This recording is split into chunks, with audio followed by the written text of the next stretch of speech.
Mice are nocturnal creatures. They eat during the night and sleep during the day. If, however, you just feed mice during the day, they gain more weight than if you feed them a similar amount of calories at night. Same food, about the same amount of food, but different weight outcomes, suggesting that eating at the wrong time may lead to disproportionate weight gain.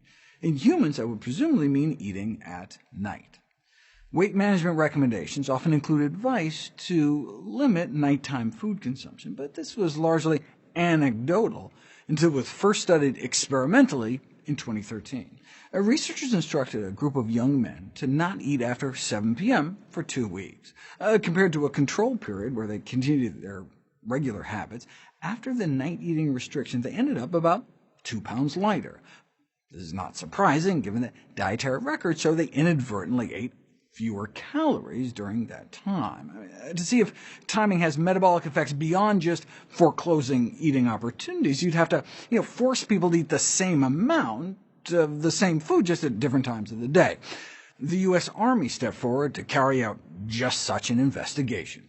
In the first set of experiments, Army researchers had people eat a single meal a day, either as breakfast or as dinner. The results clearly showed that the breakfast group lost more weight. Check it out. Have people eat only once a day at dinner, and their weight doesn't change much. Have them eat once a day at breakfast, and they lose about 2 pounds a week. Like in the night eating restriction study, this is to be expected, right? Given that people tend to be hungrier in the evening. Think about it. If you went 9 hours without eating during the day, you'd be famished, right? But people go 9 hours overnight all the time, and don't wake up ravenous, right?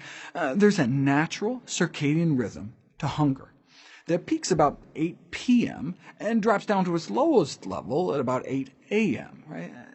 That may be why breakfast typically is the smallest meal of the day. The circadian rhythm of our appetite isn't just behavioral, it's biological. It's not just that we're hungry in the evening because we've been running around all day. If you stayed up all night and slept throughout the day, you'd still be hungriest when you woke up that evening. To untangle the factors, scientists use what's called forced desynchrony protocols, where they lock people up in a room without windows and a kind of constant, unchanging dim light, and make people sleep in staggered 20-hour cycles to totally scramble them up. Right, that goes on for a week, so the study subjects end up eating and sleeping at different times throughout all phases of the day. Right? Then you can see if cyclical phenomena are truly based on internal clocks, or just a consequence of what you happen to be doing at the time. For instance, there's a daily swing in our core temperature, and blood pressure, and hormone production, and digestion, and immune activity, and almost everything else. But let's use temperature as an example. Your body temperature bottoms out usually around 4 a.m., dropping from 98.6 down to more like 97.6. Now, is this just because your body, cools down as you're sleeping? No. You can show experimentally by, keeping people awake and busy for 24 hours straight that it happens at about the same time, no matter what. It's part of our circadian rhythm, just like our appetite, right? It makes sense, then, if you're only eating one meal per day and you want to lose weight, you'd want to eat in the morning when your hunger hormones are at their lowest level.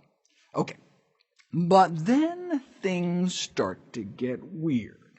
The Army scientists repeated the experiment, but this time they had the participants eat exactly 2,000 calories, either as breakfast or as dinner. Right? That takes appetite out of the picture. Right?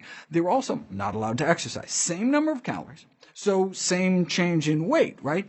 No, the breakfast-only group still lost about 2 pounds a week compared to the dinner-only group. 2 pounds of weight loss, eating the same number of calories. That's why this concept of chronobiology, meal timing, when to eat, is so important.